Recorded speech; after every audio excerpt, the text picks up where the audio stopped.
everyone, welcome back to my channel. I am Little Fawn, and this is this week's episode of Wisdom from Beyond, and we are continuing on with the ASHA files. I believe last week was part 6, and so we're moving on to both part 7 and part 8, because part 7 is like a little baby a little baby transmission. And once again, for those of you new, these came in probably around the end of 2021, beginning of 2022, was when they downloaded down. And I transcribed them, and I read them word for word because, and then, you know, we kind of like talk through and unpack because they're usually very dense. But I read them word for word because they choose their words very carefully and very deliberately. So I'm not going to paraphrase something that was given to me and through me as encoded frequencies for you, in case anybody's wondering what's with the back and forth. I am also in process of moving all of the old Friday Night Light files from my other channel. So all of the earlier ASHA episodes where we're introduced to ASHA, and the first parts. And again, I think I said last week, it doesn't matter that you watch them in order, because if you're watching now, then it is right time for you. And when they bring them through, they're not bringing them through as this is part 1 and this is part 2 and so forth in kind of like a chronological sequence that it's important to have from start to finish in that way. It's just how they came through. So you can get them however you get them, and it's usually when what is offered is in a harmonic with your capacity to receive it. So just trust in that. But again, I'm going to do a playlist called Friday Night Light, and it's going to be the archives of some of that. I believe this week and next are going to be the interviews I did with my friend and peer Brandon, who's a very gifted mindfulness teacher. And so we did two sit-downs actually in early 2024, and that can help you kind of just get a sense of me, for those of you who are new to just me and my journey and how I got to this point in my own spiritual evolution and path. Those 2 episodes are very good for that. Plus they include live channeled question and answer with Brandon asking questions directly of ASHA and Kaspari from the Royal Star Lions, and then Gitara, who is kind of my equivalent of a familiar. I mean, she's Lyran, so but she's my interface usually when I do my healing work.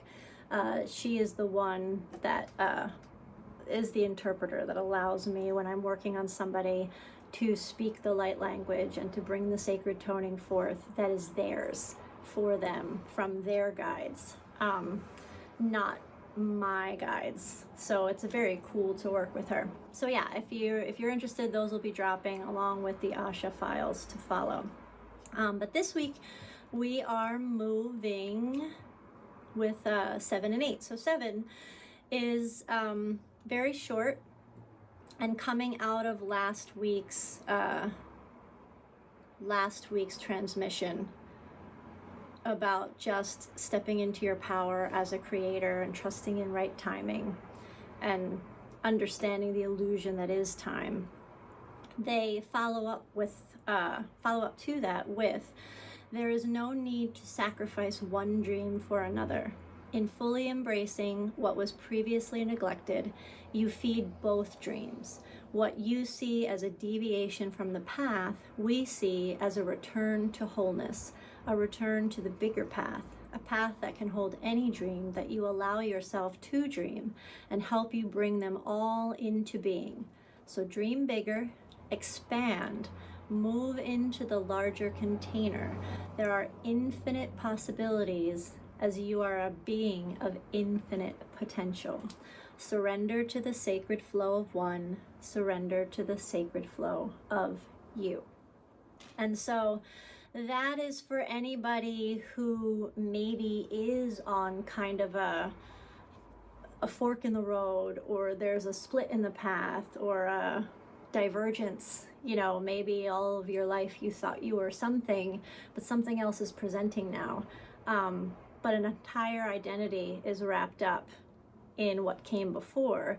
And even if you love what came before and you're curious about what's to come, sometimes, and I know this from my own experience, there are gifts that are latent in us that haven't been allowed the same breadth and width to expand inside of and to come fully online. And sometimes we need to kind of take a pause and bring them up online, and then if we choose to return, we return with a fuller sense of mastery to embed back into what it was that we were doing in a new way, so that it can evolve to that higher octave frequency expression and offering. And I know for me it was, I'm a musician. Yeah, but there's this other thing that has been, that is atrophied because you haven't used it, which is the psychic abilities, the intuitive abilities, the channeling capacity. And when I had my reading in 2021, and the channeler who read me, at the end of it, she said the entire time, she kept saying, "You feel like me." The whole time I was, holding space for the information to come through for you, I kept thinking, "You feel like me." But it was hard for me to really embrace it at that time, because I was still in full on, and I was under a lot of stress at that time too, but I was full on duality mode. It was either or. Well, I'm either this or I'm that. I can't see how I could be both. But now I can. You know what I mean?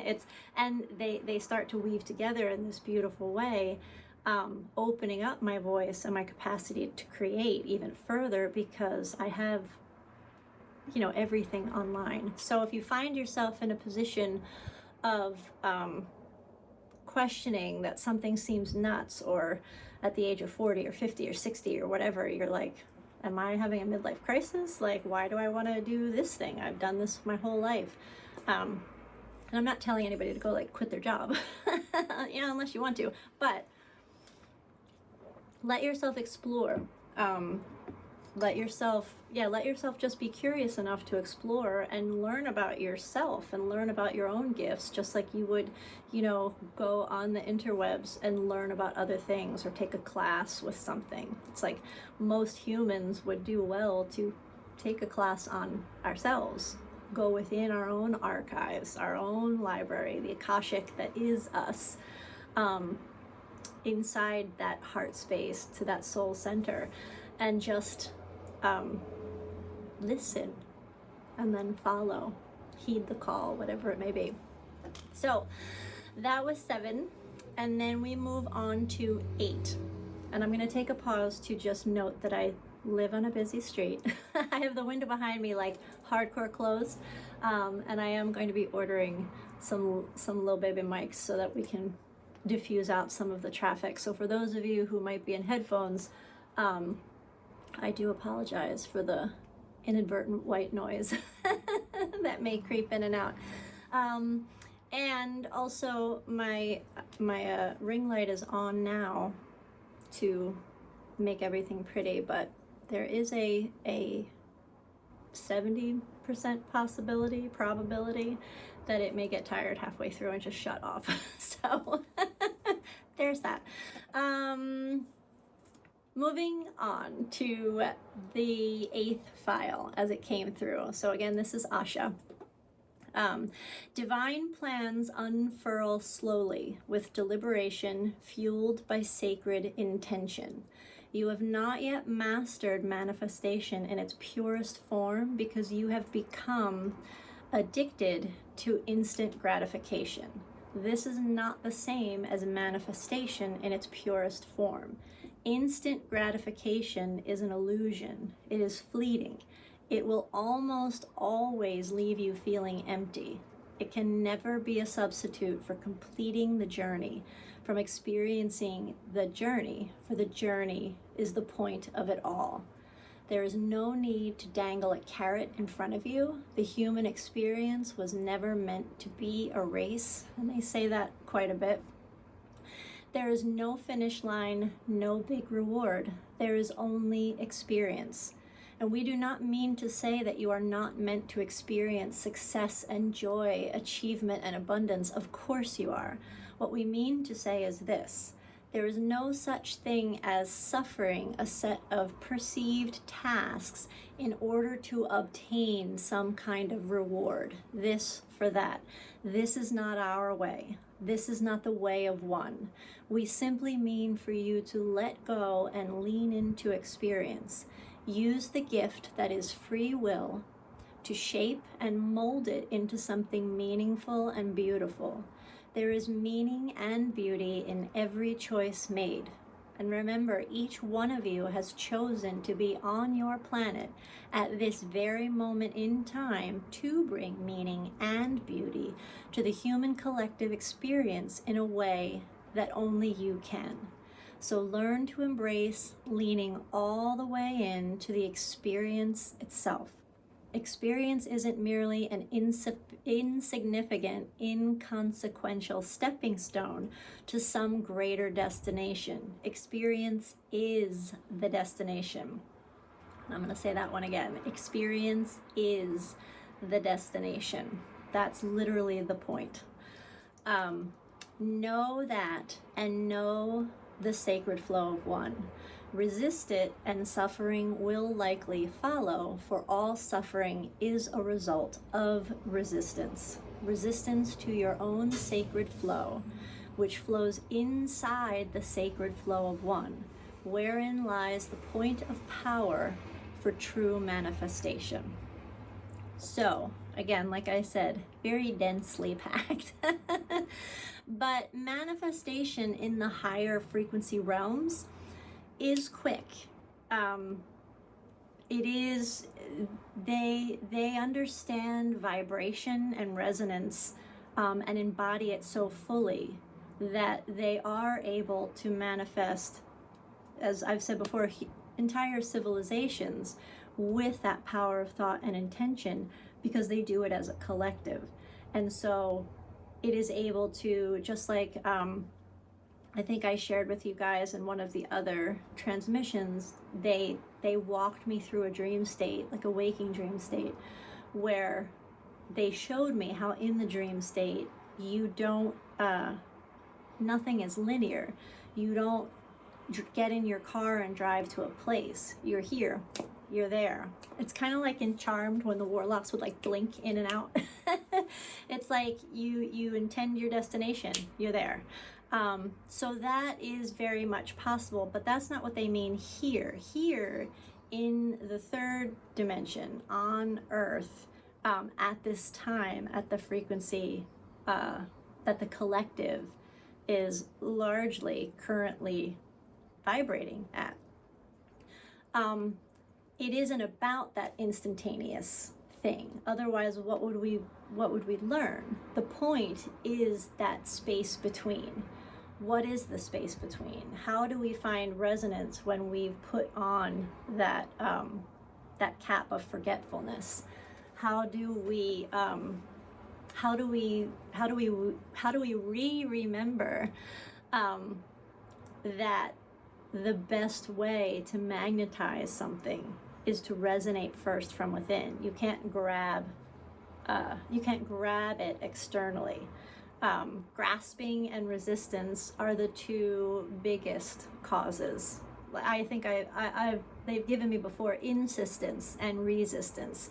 It's the same, but from opposite ends, and that is where disease and suffering can come in, because you're not just surrendering to a chosen frequency point and allowing it to emanate and radiate. And they're not saying don't take action. They're not saying to not co-create, but there is no need to push, and it isn't a race. You're not trying to just let me get to that place so I can kind of sit on my laurels and, I don't know, drink margaritas by the pool the rest of my life. We'd get bored. It'd be fun for like a weekend, but we'd get bored. It's not in our nature to be stagnant, because this Earth school is a place of constant evolution and constant expansion. The other thing is we're not obligated to do anything that doesn't light us up. And what lights each of us up will be different than, somebody else. So we don't need to judge why somebody is doing so. We might look at somebody's life and be like, oh my God, that must be so miserable. And they could be happy as pie, because they're doing what they love. They're inside of a reality matrix that they've created, and they're completely content and happy. They're learning, they're flowing, they're growing. But from our perspective, it might not look like that, and that's okay. We just accept it. What is it that gives us that? What matrix do I want to create? What reality do I want to seed and nourish and bring to form so that I can experience joy and fulfillment and continue to grow and expand? So everything is choice, and experience is the mode of transportation, and experience is also the destination. So when you understand that, you can just lean in and enjoy the flow and know that you have the power to course correct if you wind up in a ditch. We always have the power of choice to course correct. So they continue, and they make me very thirsty. Even though I'm not direct channeling, they're still very much present when I read these. So, yeah, thirsty. All right, they continue on. Let's see here. When you come to the place of understanding that the journey is the destination, here is where the weaving can begin. Here is where you are able to open your own sacred, all-seeing eye of true clarity and perspective and see things as they are, not as you wish them to be. For the first step in moving into a new, more pleasing experience is to fully accept and understand your current one for exactly what it is, an experience of your own making. Once again, there is no other. You are not meant to be victims, though many of you still choose to play victim. In this way, you avoid looking into the mirror at the true identity of the perpetrator and the creator of the world you currently inhabit. You. It can only be and always is you. And we are not speaking right now of the world in the sense of the whole world that is your planet, although these reflections cast from your image certainly contribute to that whole as they magnify their intensity once emitted into the collective frequency and vibration. We are speaking now instead of your own personal worlds, the one each one of you has built around you, the micro inside the macro that influences and shapes the macro. And so the only way to change the world is to change your own world. And lasting change, true change, the kind of powerful change your world needs and is currently undergoing at this very moment, cannot come from instant gratification. It cannot come from serving only yourself, one. It can only come from serving the one, uppercase O. We do not mean to say that you should not serve yourselves. In fact, we encourage it. So many of you have given up your true power to be in service to the other, and this too is not congruent with the sacred flow of one. The sacred flow of one asks you to serve yourself in the context of not just your own highest and best good, but in unity with the highest and best good of all. These things are not mutually exclusive. They are one and the same when practiced inside the sacred flow of one. Instant gratification serves only the lower vibrational singular self and not the whole soul self. When you serve the whole soul self, by extension, you serve the whole of the whole. Huh. I've deliberately not read these back to myself until I'm live reading it for you all. and I haven't sat with them since they came through. So it is really, really cool for me to be receiving the download again as this shifted frequency version of myself now. It's very, very cool. And the sacred flow of one they mention a lot, and it ultimately evolves into what their whole kind of credo, I suppose you could call it, is, which is the frequency of one. Ultimately, that sacred flow of one allows for the pulsation of the frequency of one. And that frequency of one contains all sacred flows in that, in their harmonic states, co-creating and weaving together. Yeah, so the instant gratification doesn't work anymore, again, because it only serves to as a temporary filling of the void. And the only way you can truly fill up is to accept what the vessel is at that time. That's essentially what they're saying. So what is the truth of now? What is your truth in being in this current now? And the reflections around you, if you are open enough and willing enough to really look at them as the helpers you have put on your path for you, they will show you the truth, whether by direct reflection, like a full-on mirror image, or it'll be that shadow light, it'll be that high contrast. So what I mean by that and what they mean by that is when somebody treats you a certain way and you know that you yourself are not like that, you don't have those kind of lower frequency urges or propensities within you to do that to another. The opposite end of that imbalance pole, if wholeness is at the center, is where are you giving permission? What is the frequency point? What is the resonance point in you? And it can come from wounding in this life, or it can come from past life wounding, off-world, whatever your soul has experienced. Wherever there's debris, wherever there's an echo, wherever there's I know we talked about scars last time, wherever there's a lingering scar, that vibration will go out and it will tell someone how you expect to be treated. So if you yourself know yourself to be a good and kind and compassionate person, but you're still seeing an extreme shadow contrast coming at you, then you have to go within and say, okay, where am I giving out permission for this on a subconscious, subtle body frequency level?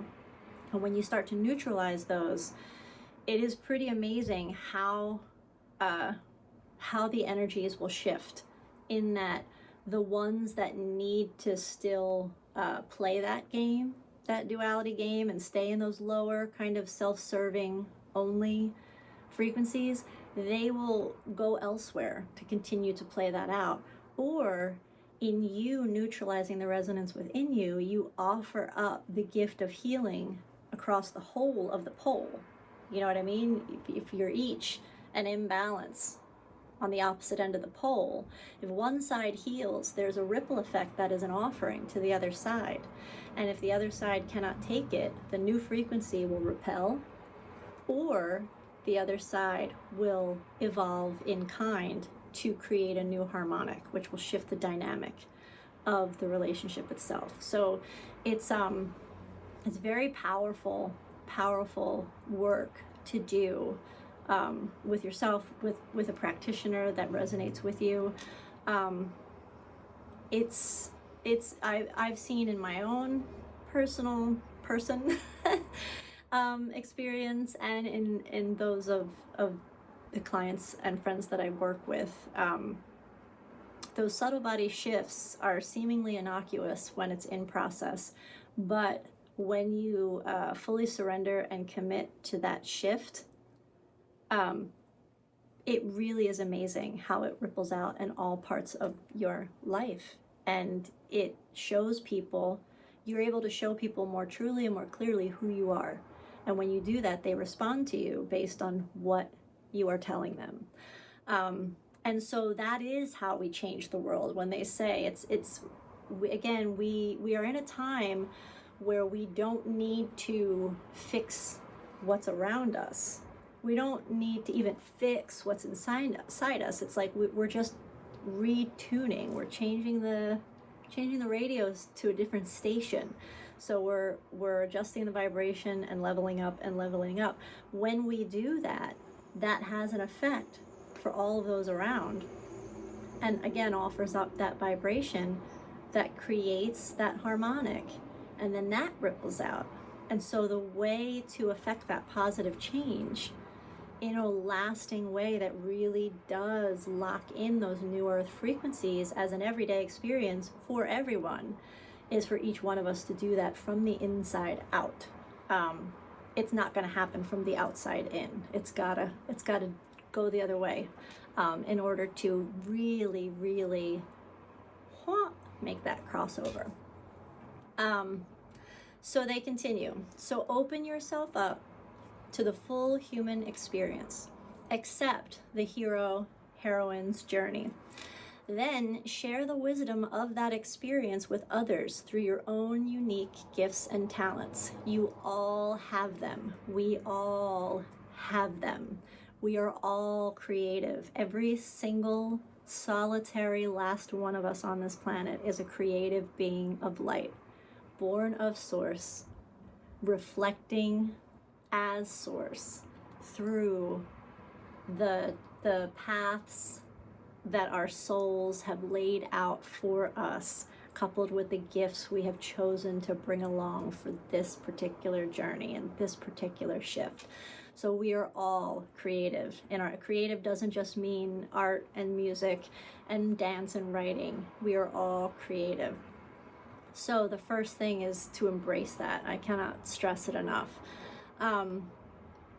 You all have creative gifts. That is why you were chosen, why you chose this time, this place, here and now. Immerse yourself in the story you wrote for yourself and then tell the tale. This enriches not only you, but others on their own journeys. And while you each are writing your own very distinct paths inside of the collective human experience, ultimately they all lead to one place: love. Giving, receiving, knowing, experiencing pure, unconditional love. For love is the magic ingredient for all ecstatic experience. This is not a secret or even news to you. You know this, but you don't yet fully trust it. We're getting there though.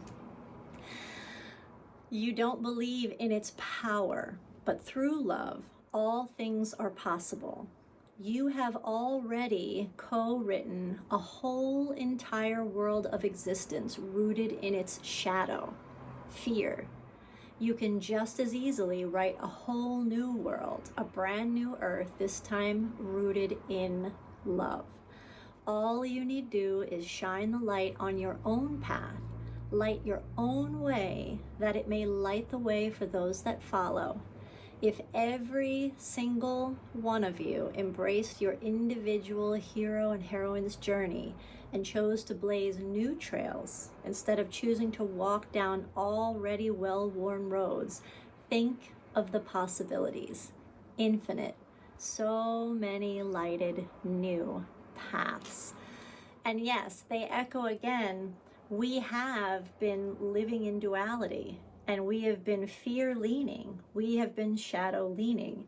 So the pendulum always swings. So lean into love. And again, I want to be sure to impress upon you, this isn't bypassing. This isn't going, no, not the fear, not the shadow, love and light, rainbows, unicorns, la la la. Like, you don't that's not the way. That's not what they're talking about. You accept what is. And then in that acceptance, and you're looking at that high contrast, you go, that is. I want to choose something else. So I'm going to root that over here.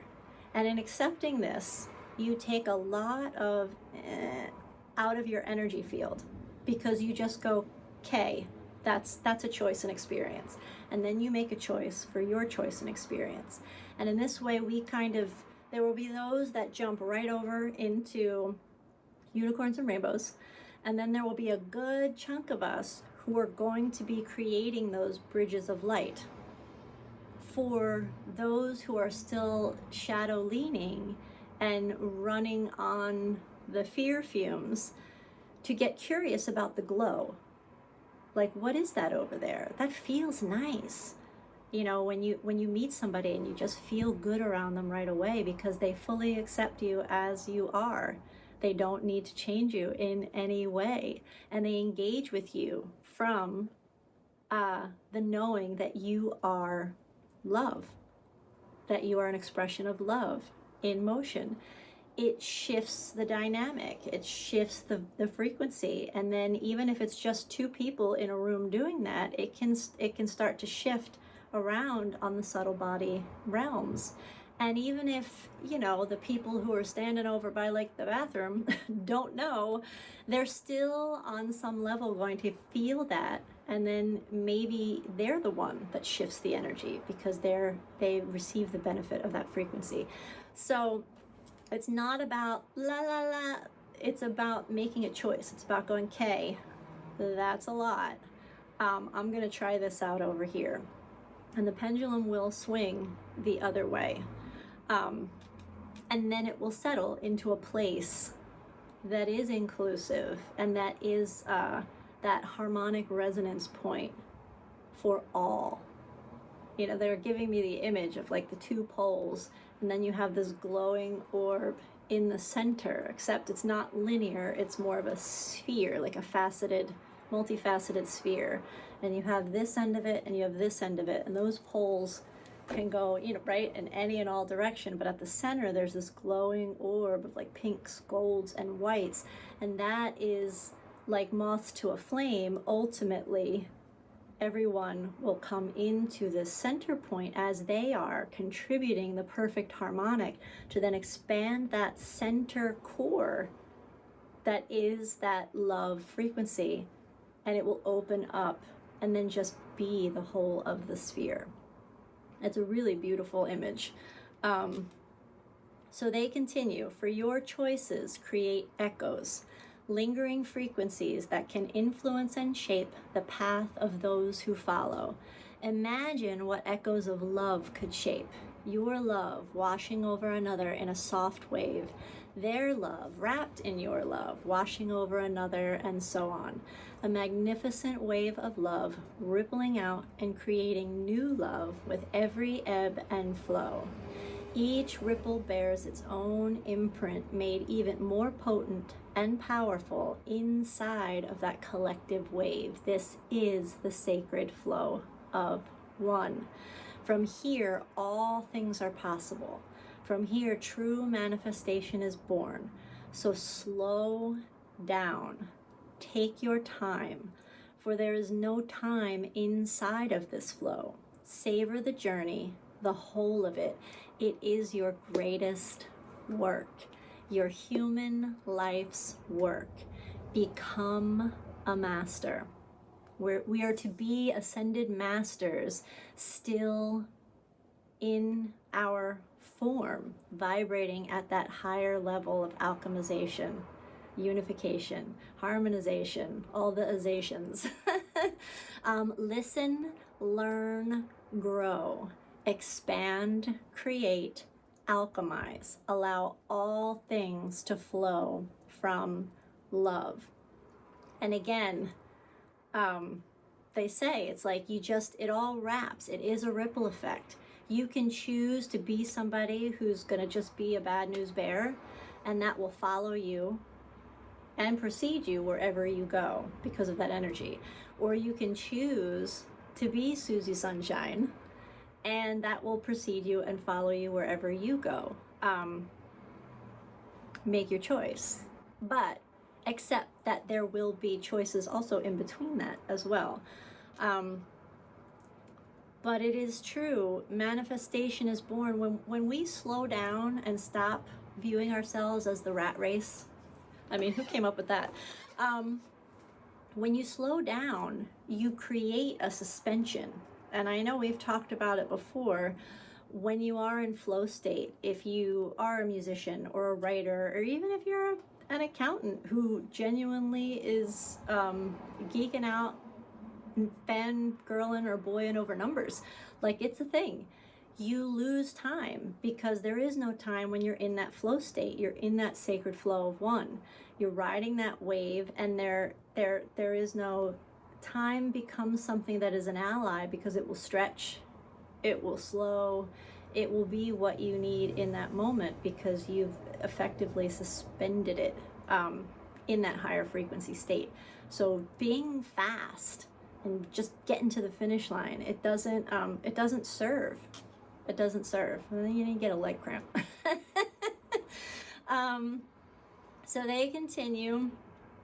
We have already said that what is in your highest and best good is also what is in the highest and best good for all. But it is important to note and for you to fully understand that what is for the highest and best good of all is also for your own highest and best good. So we don't need to, I know we're very much in a lot of people are very much in a state of like, I gotta get mine. There's not enough, and so I'm gonna grab all the toilet paper, all of this and all of that, and I'm gonna hoard it because, fear. And ultimately, when you're somebody who shares, like, I always think about, I was a total book nerd growing up, still am, but I would go to the library and grab like the max number I was allowed, read them in a week, and bring them back, and that was how I spent my summer vacation. But I would read Little Women a lot, and they didn't have a lot, but they shared what they had. Even if when the girls were young, some of them were like, ugh. But if you have something and someone has nothing, then you share freely, and it always comes back to you. Because if you're offering somebody a chance to lift into a higher frequency, to be able to receive that love because you have seen it in them, and so now they can emanate it, there is a natural, again, reciprocity of generosity. There is a natural flow that continues to pay it forward because it feels good to receive in that way, and you remember it, and then you want to do it for someone else. And so in this way, though, there will always be enough. I mean, the pandemic was, I remember when there was toilet paper got weird. Who knew? And we had gone to the store, and I just got like what we needed, never thinking that there wasn't going to be any more after that trip. And then we went back, and it was like, oh man, I guess, what are we doing? We crumpling up like printer paper? Like, I don't know. But friends, in little town Facebook groups and whatnot, it's just me and my little baby. I have a 6-pack, but that would normally last me like over a month. So come and grab like half of, like, people were sharing, because that's what we're wired to do. We're wired to be compassionate, giving, loving, co-creative, in community, collective, and civilization. So the more we lean into that, the easier it's going to be to lift and shift. We don't need to be dividing. We don't need to be othering. It's not going to serve us, and it's not going to serve the greater good either. We need to be finding the harmonics, and where there is a high contrast, again, I'm not saying invite it in. I'm saying accept it, and then find your harmonics, because there are a lot, I would venture to say, more people on this planet than not are in that kind of bridge of light state in varying degrees of it. Realizing that we are wired for more in the sense of love, in thriving. We've become fatigued from struggle, from the illusion of lack. There is and always will be plenty for everyone. We just have to come back to ourselves and then back to each other from that point of love. Yes, highest and best good, sacred point. Where did I leave off? When you grasp and embrace this, you enter. Oh, so they do go in. So we have already said, I think this is where we left off. We have already said that what is in your highest and best good is also what is in the highest and best good for all. But it is important to note and for you to fully understand that what is for the highest and best good of all is also for your own highest and best good. And when you fully grasp and accept and embrace this, you enter the frequency of one. See? I didn't read it until I read it with you, and they did. They opened us into the frequency of one. This is the still point of your sacred being and the divine power of creation. So we've talked, and I've talked before, how it's evolved into your source point frequency. When you understand that we fractalized from source, we're extensions of, and therefore living, breathing, co-creating expressions of source. When you tap into that frequency, that creates that portal and that flow. The still point of your sacred being and the divine power of creation. That is where you get the frequency of one. You leave instant gratification and move into lasting manifestation. This can be as easy as breathing if you choose it to be. And we would ask you to remember, take to heart, and also understand this. We are not speaking of becoming an all-powerful one, as in singular. We are speaking of becoming an all-powerful one, capital O, one, collective. Because the first one can only truly exist inside of the second one. So you don't find your own power by isolating, splitting off, and trying to claim everything for yourself. You find your true power in surrendering to something bigger than you, that you know is also you, and tapping into that oneness, that frequency of one. And that is where your true power can actually emerge through what you choose to experience and express and create in the here and now. So light your own path, that it may light the path of another and another, until you are all bathed in the soft glow of love. Be love and light your world with that love. This is what you are meant to do. This is the full experience. This is the journey and the destination. This is manifestation in its purest form. We leave you now in our love, that it may nourish the love inside of you, that you may nourish another, for you are love. And that is where they leave us, and so that is where I will leave you. I'll put some notes, some of the good juicy bits in the description below. But yeah, may this find you well and inspire you to light the world with your own uniquely imprinted and imprinting love frequency, so that way we may all rise into this new human on this new earth. It's gonna be a good time. It's gonna be a good time. We just have to choose it. So that's all for this week. Thank you for joining me. Once again, I'm Little Fawn. If you like this video, please like it, share it with your friends or anyone who you think it might be of benefit, and subscribe. Leave comments. Let me know how your journey is this far. Let's create a beautiful little community here that can help uplift and shift even more people. Okay? In the meantime, I will see you next week. I think we have a few more of these. It looks like we have 9, content. Yeah, we've got a few more. We've got a few more, so I look forward to sharing them with you all. Be good to yourselves, be good to each other, and I love you all.